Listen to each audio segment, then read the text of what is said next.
The Hour of Decision, Part 1, The Political Horizon. Is there today a man among the white races who has eyes to see what is going on around him on the face of the globe? To see the immensity of the danger which looms over this mass of peoples? I do not speak of the educated or uneducated city crowds, the newspaper readers, the herds who vote at elections. And, for that matter, there is no longer any quality difference between voters and those for whom they vote. But I speak of the ruling classes of the white nations, insofar as they have not yet been destroyed, of the statesmen insofar as there are any left, of the true leaders of policy, of economic life, of armies, and of thought. Does anyone, I ask, see over and beyond his time, his own continent, his country, or even the narrow circle of his own activities? We live in momentous times.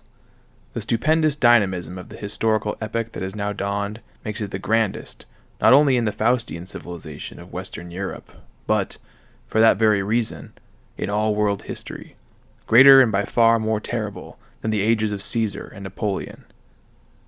Yet how blind are the human beings over whom this mighty destiny is surging, whirling them in confusion, exalting them, destroying them. Who among them sees and comprehends what is being done to them, and around them? Some wise old Chinaman or Indian, perhaps, who gazes around him in silence with the stored-up thought of 1,000 years in his soul. But how superficial, how narrow, how small-minded are the judgments and measures of Western Europe and America. What do the inhabitants of the Middle West of the United States know of what goes on beyond New York and San Francisco? What conception has a middle-class Englishman, not to speak of a French provincial, of the trend of affairs on the continent? What, indeed, does any one of them know of the direction in which his very own destiny is facing? All we have is a number of absurd catchwords, such as overcoming the economic crisis, understanding of peoples, national security and self-sufficiency, with which to overcome catastrophes within the space of a generation or two by means of prosperity and disarmament. But it is of Germany that I am speaking here. Germany, to whom the storm of facts is more menacing than to any other country, and whose existence is, in the most alarming sense of the word, at stake. What short-sightedness and noisy superficiality reigns among us, and how provincial the standpoint when major problems emerge. Let us set up a ring-fenced Third Empire, or, alternatively, Soviet state. Let us do away with the army or with property, with economists or with agriculture. Let us give maximum independence to all the little provinces, or, alternatively, suppress them. Let us allow the former lords of industry or administration to get to work again, in the style of 1900. Or, why not? Let us have a revolution, proclaim a dictatorship. Are there not dozens of candidates confident of their fitness for the job? And all will be well. But Germany is not an island. No other country is in the same degree woven actively or passively into the world's destiny. Her geographical situation alone, her lack of natural boundaries, make this inevitable. In the 18th and 19th centuries, she was, quote, Central Europe, unquote. In the 20th, she is again, as in and after the 13th century, a frontier against, quote, Asia, unquote. For no other country is it more essential that its sphere of political and economic thought should reach far beyond its own boundaries. Everything that happens afar involves the heart of Germany. Our past is having its revenge. 700 years of the petty provincial regime of small states with never a breath of greatness, an idea, an aim. This is not going to be made good in 2 generations. And Bismarck's creative work had the one great fault that he did not train the coming generation to meet the facts of the new form of our political life. The facts were seen, but not grasped. Men could not inwardly adapt themselves to the new horizons, problems, and obligations. They did not live with them. And the average German continued to apply to his greater country the old particularist and partisan outlook. Shallow and cramped, stupid and parochial, this small-mindedness dates from the time of the Hohenstaufen emperors and the Hansa. The first, whose vision ranged over the Mediterranean, and the second, whose rule extended from the Scheldt to the Novgorod, alike fell before other and more securely based powers, for want of wise and substantial backing from within their own frontiers. And from that time on, the German has shut himself up, in innumerable little fatherlands and petty local interests, measuring world history by his own horizon, and dreaming hungrily and miserably of a kingdom in the clouds, to describe which condition the phrase German idealism was invented. To this petty and essentially German mode of thought belong almost all the political ideas and utopias that have sprouted from the bog of the Weimar state. The international, communist, pacifist, ultramontane, federal, quote, Aryan, unquote, visions of Sacrum Imperium, Soviet state, or Third Empire as the case may be. All parties now think and act as if Germany had the world to herself. Trade unions see no further than the industrial area. Colonial policy has always been odious to them, because it does not fit in with the scheme of class war. In their dogmatic narrowness they do not, or will not, comprehend that it was precisely the working man for whom the economic imperialism of the years around 1900, with its assured facilities for the sale of products and the purchase of raw materials, was the basic premise of existence. This, the English workman has long before grasped. The enthusiasm of German democracy for disarmament stops short at the frontiers of the French sphere of power. The Federalists would have their already greatly reduced country split up again into a bundle of dwarf states of the old sort, thereby giving the foreign powers the opportunity to play off one against the other. And the National Socialists believe that they can afford to ignore the world or oppose it, and build their castles in the air without creating a possibly silent but very palpable reaction from abroad. Subsection 2. Added to all this is the universal dread of reality. We, quote, pale-faces, unquote, have it, all of us, although we are seldom, and most of us never, conscious of it. It is the spiritual weakness of the, quote, late, unquote, man, of the higher civilizations, who lives in his cities cut off from the peasant and the soil, and thereby from the natural experiencing of destiny, time, and death.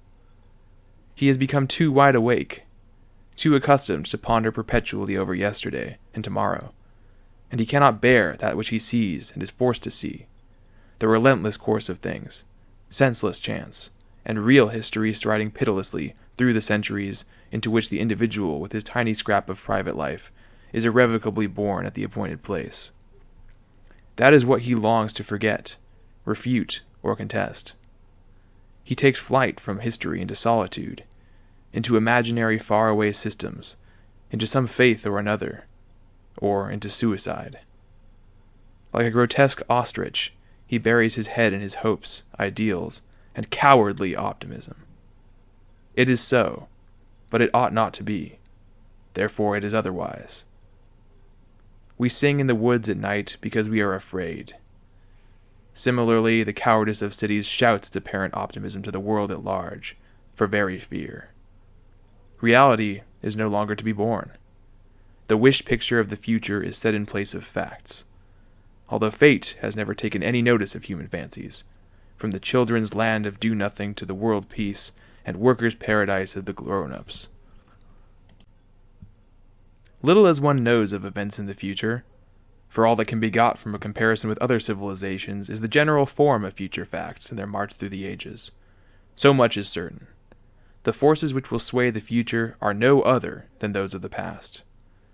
These forces are the will of the strong, healthy instincts, race, the will to possession and power, while justice, happiness, and peace, those dreams which will always remain dreams, hover ineffectively over them. Further, in our own civilization since the 16th century, it has rapidly grown more impossible for most of us to gain a general view of the ever more confusing events and situation of world politics and economics, or to grasp, let alone control, the forces and tendencies at work in them.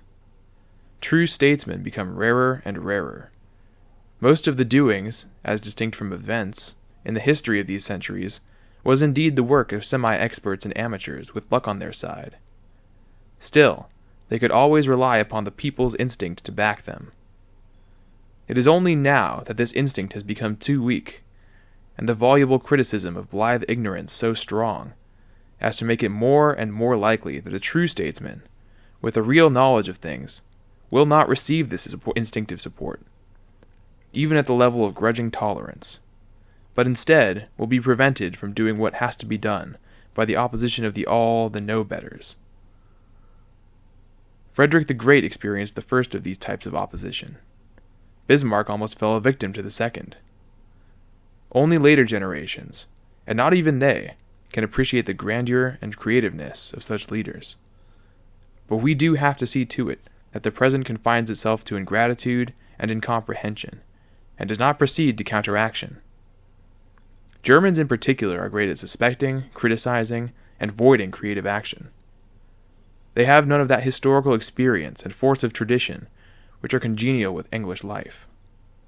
A nation of poets and thinkers, in the process of becoming a nation of babblers and persecutors. Every real governor is unpopular among his frightened, cowardly, and uncomprehending contemporaries. And one must be more than a, quote, idealist, unquote, to even understand this. We are still in the age of rationalism, which began in the 18th century and is now rapidly nearing its close. We are all its creatures, whether we know it and wish it or not. The word is familiar enough, but who knows how much it implies? It is the arrogance of the urban intellect, which, detached from its roots and no longer guided by strong instincts, looks down with contempt on the full-blooded thinking of the past and the wisdom of the ancient peasant stock. It is the period in which everyone can read and write, and therefore must have his say, and always, quote, knows better, unquote. This type of mind is obsessed by concepts, the new gods of the age, and exercises its wits on the world as it sees it. Quote, it is no good, unquote, it says. We could make it better. Here goes. Let us set up a program for a better world. Nothing could be easier for persons of intelligence, and no doubt seems to be felt that this world will then materialize of itself. It is given a label, quote, human progress, unquote, and now that it has a name, it is. Those who doubt it are narrow reactionaries, heretics, and, what is worse, persons devoid of democratic virtue. Away with them. In this way, the fear of reality was overcome by intellectual arrogance, the darkness that comes from ignorance of all things of all life, spiritual poverty, lack of reverence, and finally, world-alien stupidity. For there is nothing stupider than the rootless urban intelligence. In English offices and clubs, it used to be called common sense.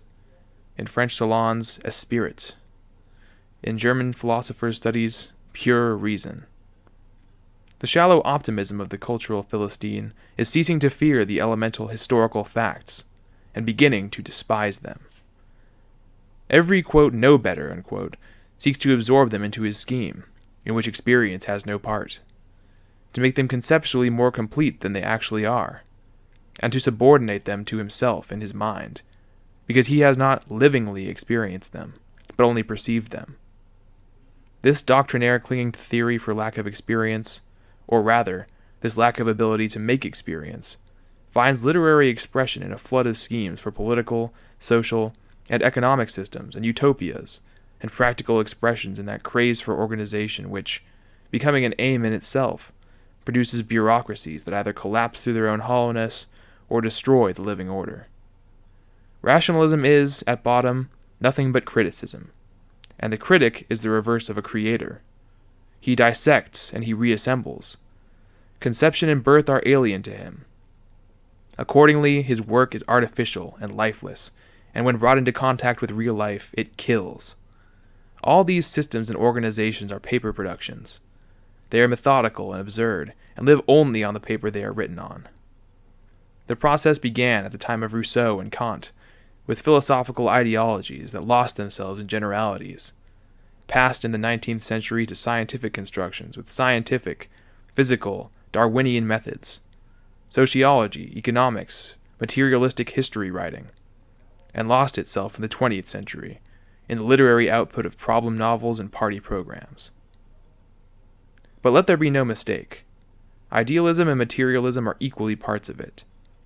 Both are rationalist through and through, in the case of Kant as of Voltaire and Holbach, of Novalis as of Proudhon, of the ideologues of the wars of liberation as of Marx, of the materialist conception of history quite as much as the idealistic, whether the meaning and aim of it is, quote, progress, unquote, technics, liberty, the, quote, happiness of the greatest number, unquote, or the flowering of art, poetry, and thought.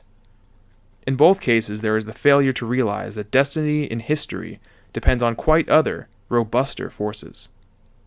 Human history is war history. Among the few genuine historians of standing, none was ever popular. And among statesmen, Bismarck achieved popularity only when it was no more of use to him. But Romanticism, too, with its lack of a sense for reality, is just as much an expression of rationalist arrogance as are idealism and materialism. They are all, in fact, closely related, and it would be difficult to discover the boundary between these two trends of thought in any political or social romantic. In every outstanding materialist, a romantic lies hidden. Though he may scorn the cold, shallow, methodical mind of others, he has himself enough of that sort of mind to do so in the same way and with the same arrogance. Romanticism is no sign of powerful instincts, but, on the contrary, of a weak, self-detesting intellect. They are all infantile, these romantics, men who remain children too long, or forever, without the strength to criticize themselves, but with perpetual inhibitions arising from the obscure awareness of their own personal weakness, who are impelled by the morbid idea of reforming society, which is to them too masculine, too healthy, too sober, and to reform it, not with knives and revolvers in the Russian fashion, heaven forbid, but by noble talk and poetic theories. Hapless indeed they are if, lacking creative power, they lack also the artistic talent to persuade at least themselves that they possess it. Yet even in their art they are feminine and weak, incapable of setting a great novel or a great tragedy on its legs, still less a pure philosophy or any force. All that appears is spineless lyric, bloodless scenarios, and fragmentary ideas, all of them displaying an innocence of and antagonism to the world, which amounts to absurdity. But it was the same with the unfading youths, with their, quote, old German, unquote, coats and pipes, Jan and Arndt even, included. Stein himself was unable to control his romantic taste for ancient constitutions sufficiently to allow him to turn his extensive practical experience to successful account in diplomacy. Oh, they were heroes, and noble, and ready to be martyrs at any moment. But they talked too much about German nature, and too little about railways and customs unions, and thus became only an obstacle in the way of Germany's real future. Did they ever so much as hear the name of the great Friedrich List, who committed suicide in 1846 because no one understood and supported his far-sighted and modern political aim, the building of an economic Germany? But they all knew the names of Arminius and Thusnelda. And these same everlasting youths are with us again today, immature, destitute of the slightest experience or even real desire for experience, but writing and talking away about politics, fired by uniforms and badges, and clinging fantastically to some theory or other. There is a social romanticism of sentimental communists, a political romanticism which regards election figures and the intoxication of mass-meeting oratory as deeds, and an economic romanticism which trickles out from behind the gold theories of sick minds that know nothing of the inner form of modern economics. They can only feel in the mass, where they can deaden in the dull sense of their weakness by multiplying themselves. And this they call the overcoming of individualism. And like all rationalists and romantics, they are as sentimental as a street ditty. Even the contrat social and the rights of man are products of this age of sensibility. Burke, on the contrary, like a true statesman, argued that on his side of the channel men demanded their due as Englishmen and not as human beings. And he was right. This was practical political thinking, not the rationalistic issue of undisciplined emotions. For this evil sentimentality which lies over all the theoretical currents of the 2 centuries, liberalism, communism, pacifism, and all the books, speeches, and revolutions, originates in spiritual indiscipline, in personal weakness, in lack of the training imparted by a stern old tradition. It is, quote, bourgeois, unquote, or plebeian, insofar as these are terms of abuse. It looks at human things, history, and political destiny from below, meanly, from the cellar window, the street, the writer's cafe, the National Assembly, not from height and distance. It detests every kind of greatness. Everything that towers, rules, is superior, and construction means for it only the pulling down of all the products of civilization, of the state, of society, to the level of little people, above which its pitiful emotionalism cannot soar to understand. That is all that the prefix folk, or people, means today. For the, quote, people, unquote, in the mouth of any rationalist or romanticist, does not mean the well-formed nation, shaped and graded by destiny in the course of ages, but that portion of the dull, formless mass which everyone senses is his equal, from the, quote, proletariat, unquote, to, quote, humanity, unquote. This domination of the rootless urban intellect is drawing to a close, and there emerges, as a final way of understanding things as they are, skepticism. Fundamental doubt as to the meaning and value of theoretical reflection, as to its ability to arrive at conclusions by critical and abstract methods, or to achieve anything by practical ones.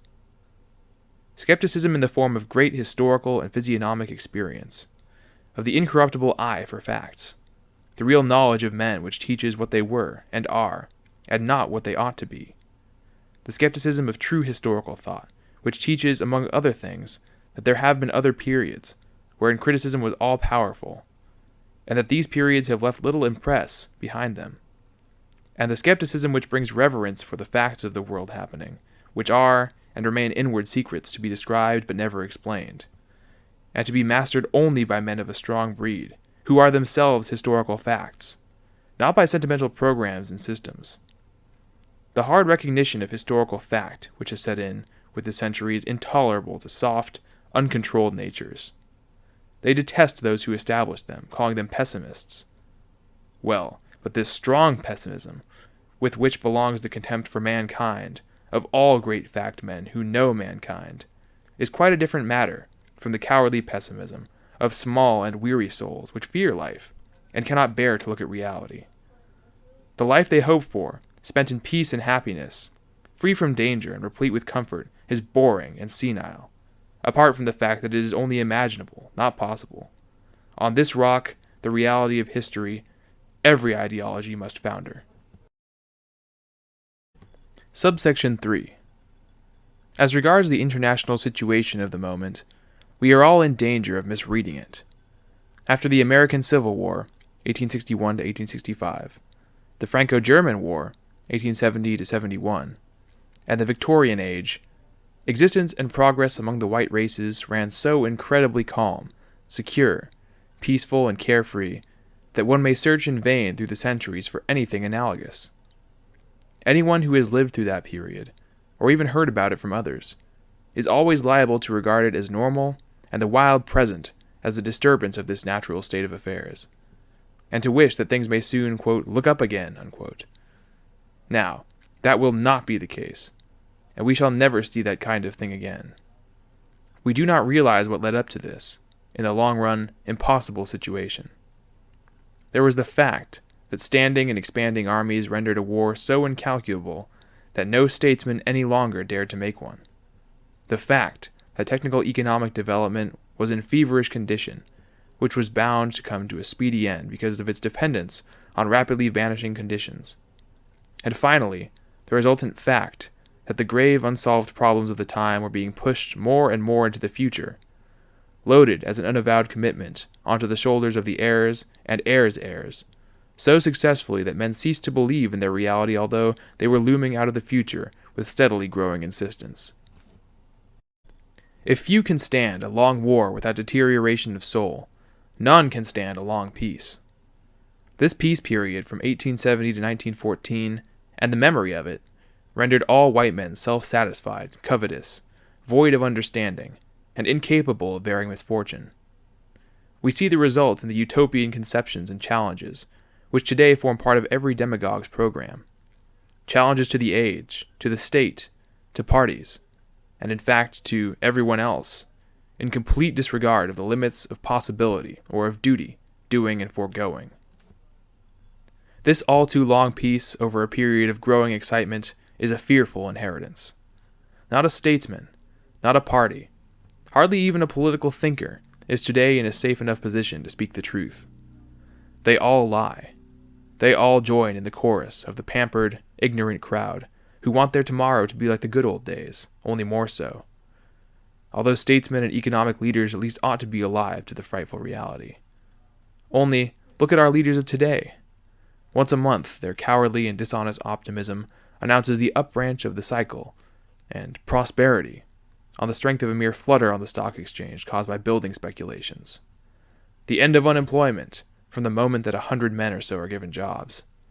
And as the climax, the achievement of, quote, mutual understanding between the nations, unquote, as soon as the League, that swarm of parasitic holiday-makers on the Lake of Geneva, has formulated any sort of resolution. And in every conference and every paper, the word crisis is handled in connection with any passing disturbance of the peace. And thus we deceive ourselves, blind to the fact that we have here one of those incalculable great catastrophes that are the normal form in which history takes its major turns. For we live in a mighty age. It is the greatest that Western civilization has ever known, or will know.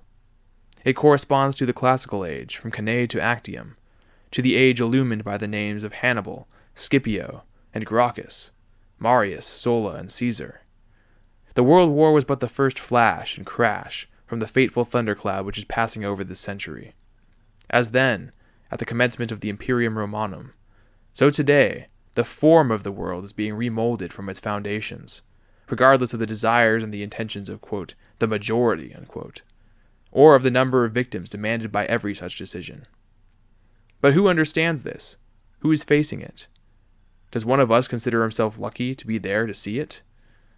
The age is mighty, but all the more diminutive are the people in it. They can no longer bear tragedy, either on the stage or in real life. They crave happy endings of insipid novels, so miserable and weary are they. But the destiny which pitched them into these decades now takes them by the collar and does with them what has to be done, whether they will or no. The coward security of 1900 is at an end. Life in danger, the real life of history, comes once more into its own. Everything has begun to slide, and now only that man counts who can take risks, who has the courage to see and accept things as they are. The age is approaching, nay, is already here, which has no more room for soft hearts and weakly ideals. The primeval barbarism, which has lain hidden and bound for centuries under the form rigor of a ripe culture, is awake again, now that the culture is finished and the civilization has set in. That warlike, healthy joy in one's own strength, which scorns the literature-ridden age of rationalist thought, that unbroken race instinct, which desires a different life from one spent under the weight of books and bookish ideals. In the Western European peasantry, this spirit still abounds, as also on the American prairies, and away in the great plains of northern Asia, where world conquerors are born. If this is, quote, pessimism, unquote, then he who feels it to be so must be one who needs the pious falsehood or veil of ideals and utopias to protect him and save him from the sight of reality. This, no doubt, is the refuge resorted to by most white men in this century. But will it be so in the next? Their forefathers in the time of the Great Migration and the Crusades were different. They condemned such an attitude as cowardly. It is from this cowardice, in the face of life, that Buddhism and its offshoots arose in the Indian culture at the corresponding stage in time. These cults are now becoming fashionable with us. It is possible that a late religion of the West is in process of formation. Whether under the guise of Christianity or not, none can tell. But at any rate, the religious, quote, revival, unquote, which succeeds rationalism as a world philosophy, does hold quite special possibilities of a new religion emerging.